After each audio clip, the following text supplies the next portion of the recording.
It is a Wednesday afternoon in March. The sky over Detroit is clear. No storm, no ice on the wings, no turbulence. Nothing in the air that morning has given anyone a single reason to worry. 19 people board a small commuter aircraft in Cleveland for a flight that takes less than an hour. Office workers, colleagues, people who have somewhere to be before dinner. The kind of passengers who fold a jacket into the overhead bin, buckle up, and open a book. Because there is nothing about this flight that asks for a second thought. The runway is right there, the weather is perfect, and the aircraft is working. Every system that is supposed to protect these 19 people is in place. And then the man flying this aircraft makes a decision. One deliberate decision. In the final 60 seconds of a flight that had absolutely no reason to end the way it did. 9 people walk onto this aircraft. 9 people do not walk off it. And the reason why, the real reason, has been sitting in a personnel file inside this company for 17 years. Waiting. March 4th, 1987. Detroit Metropolitan Airport. 2:30 in the afternoon. This is Tragic Flights. Subscribe, leave a like, and share this story, because this one demands to be heard. This is Northwest Airlink Flight 2268.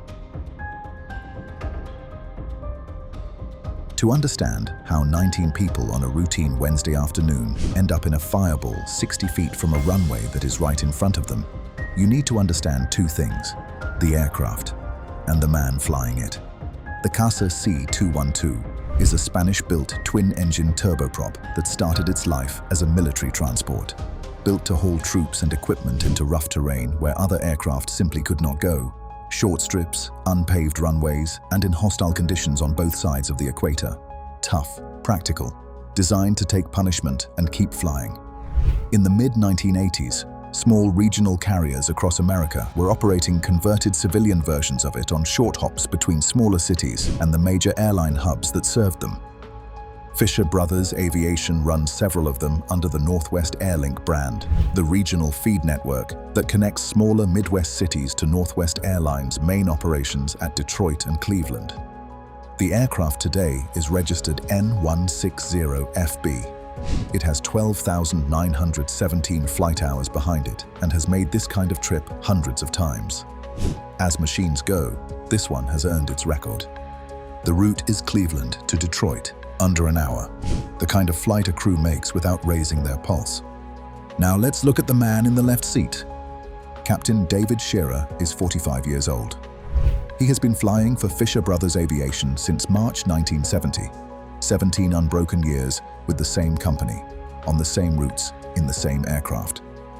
He has logged 17,953 total flight hours, with 3,144 of them on the C-212 specifically. On paper, this is a deeply experienced pilot, a man who knows this aircraft the way a surgeon knows a scalpel, not by reading about it, but by touch, by repetition, by decades of accumulated muscle memory. But experience and judgment are not the same thing, and they never have been. The investigation that follows this crash will pull Shearer's personnel record. What it finds there is not hidden. It is not obscure. It is documented in plain language, filed, and sitting in records that Fisher Brothers Aviation had full access to at every point across those 17 years. Captain Shearer has been cited twice for unsafe flying practices. His pilot's license was suspended for 15 days in 1979. These are not rumors or accusations. They are formal findings, the kind that are supposed to matter.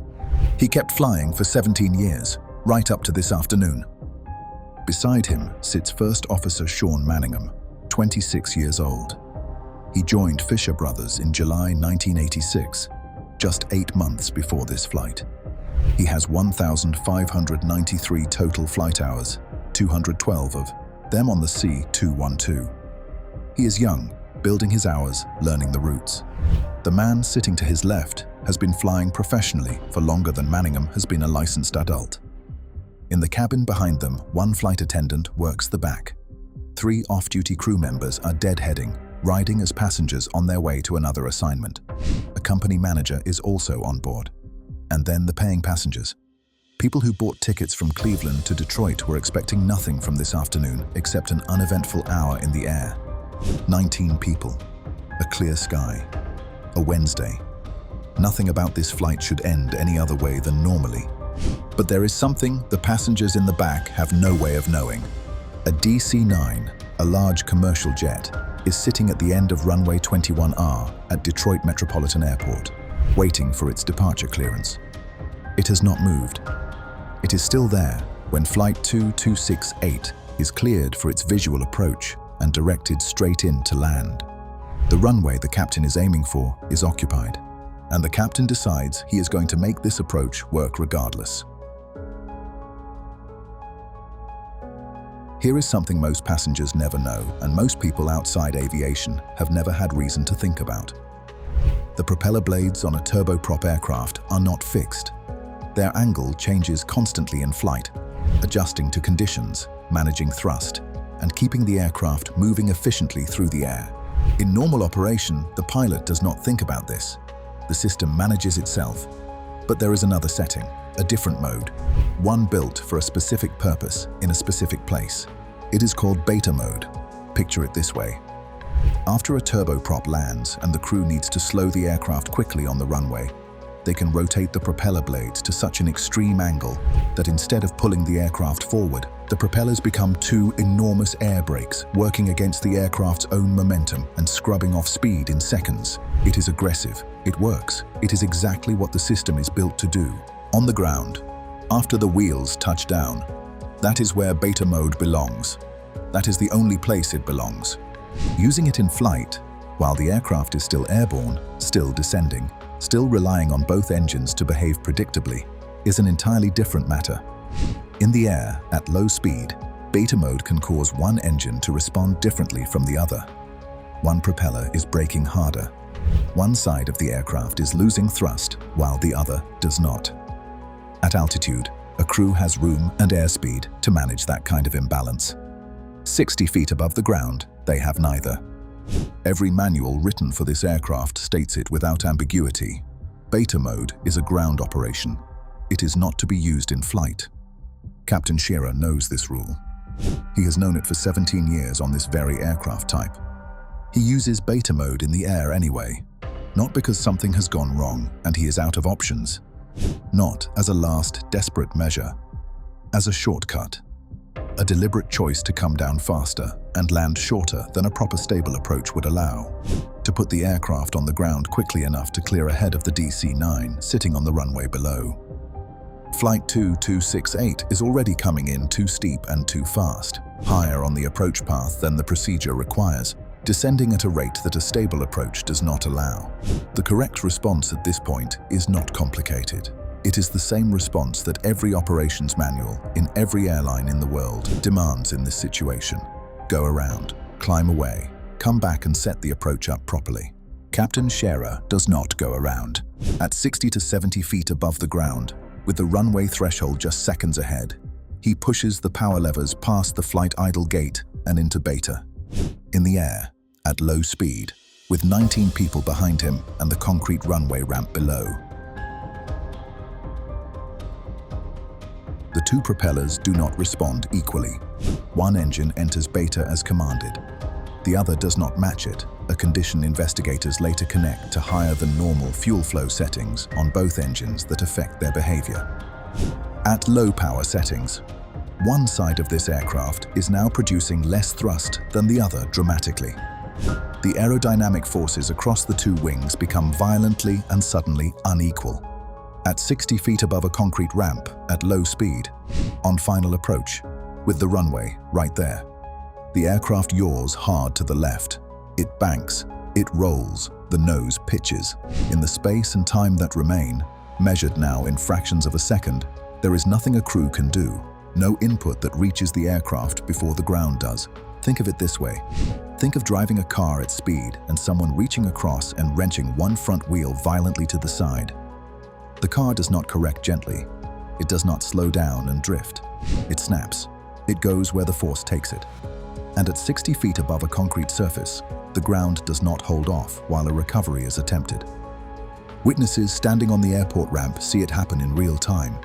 One describes the aircraft coming down in a sideways slip, skidding through the air until it is around 50 feet off the ground. Then it rolls hard onto its right wing. The bank angle increases fast. 45 degrees, 60 degrees. The wingtip is dropping. The right wing strikes first. At 2:30 p.m., Flight 2268 hits the ramp area just inside the threshold of runway 21R. It does not slide to a stop. It flips. It tumbles across the ramp. It strikes a catering truck and several ground support vehicles parked near Concourse F, and then it bursts into flames. The fire is immediate. Fuel lines rupture on impact. The wreckage is burning within seconds of coming to rest.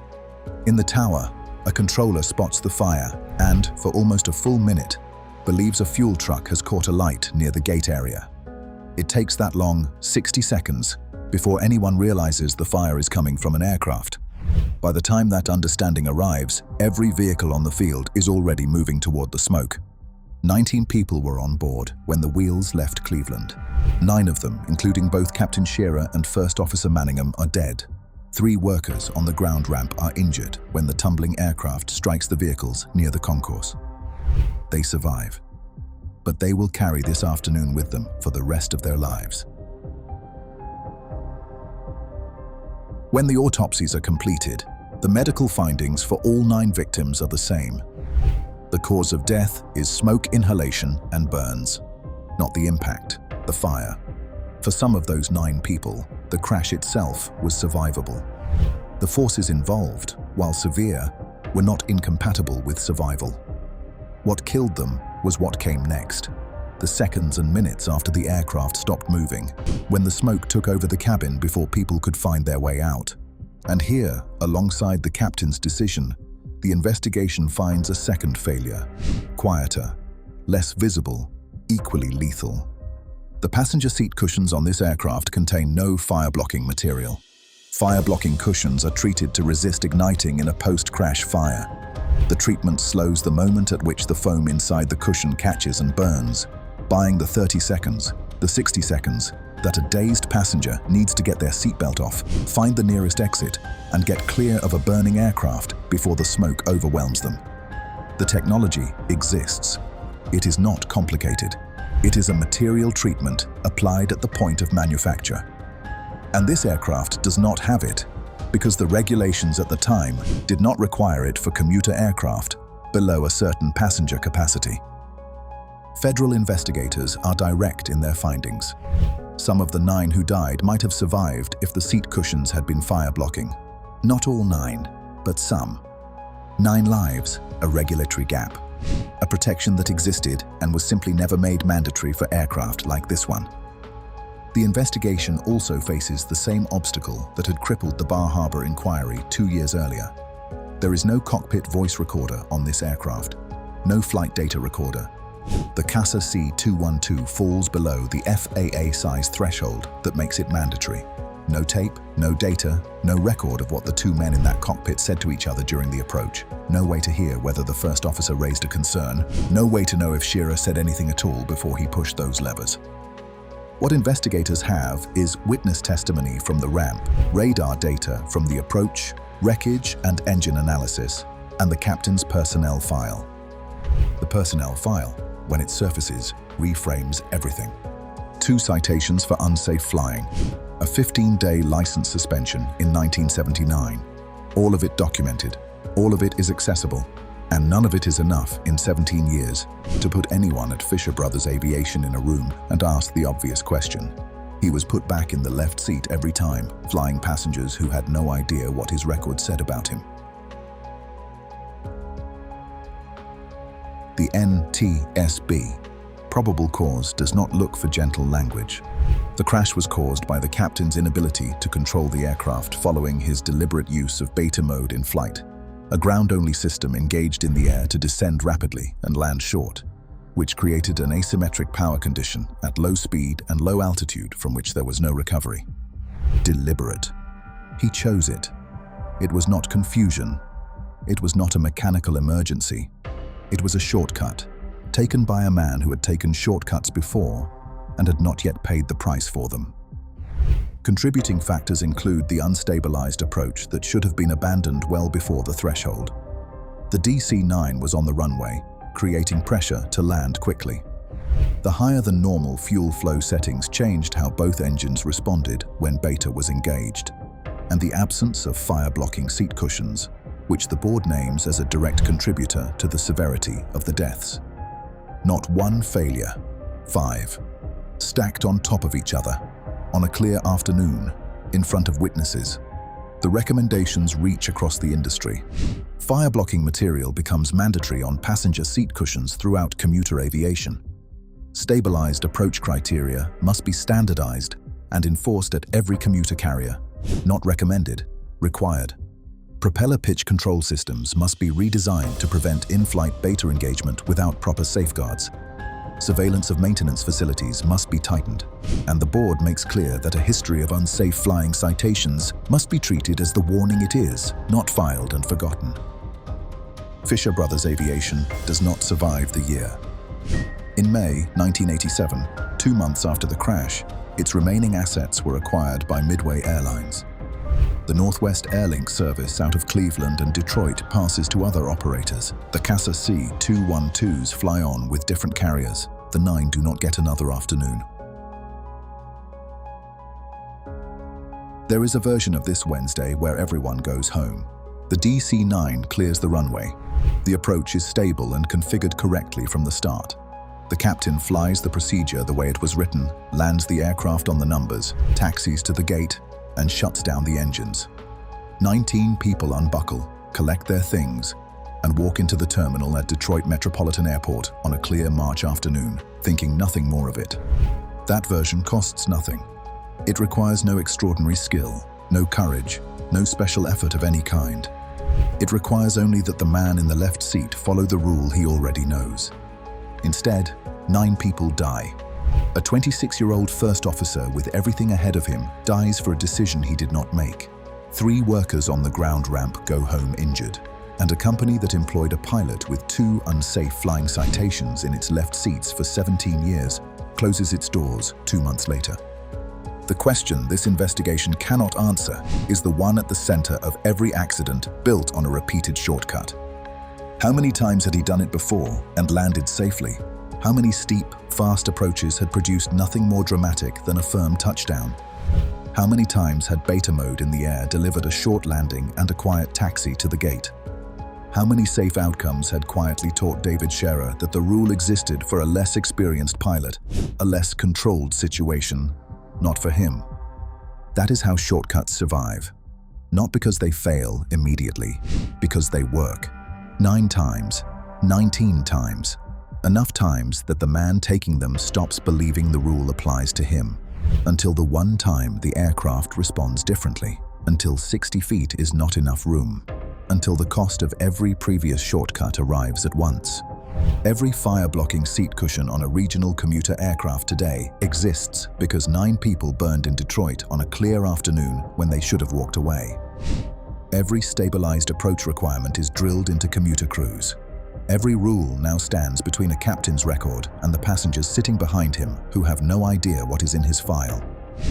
They are here because this day happened, because 9 people paid for a lesson that the industry was forced to learn. That is what these 9 lives leave behind. It is not enough. It is never enough. But it is real, and the only way to honor it is to remember that the procedure is not the obstacle between a pilot and a landing.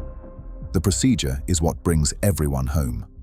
9 people trusted Northwest Airlink Flight 2268 with their lives on an ordinary Wednesday afternoon in March. They deserve to land safely. They deserve to go home. Rest in peace to all 9 souls lost aboard Northwest Airlink Flight 2268, March 4th, 1987.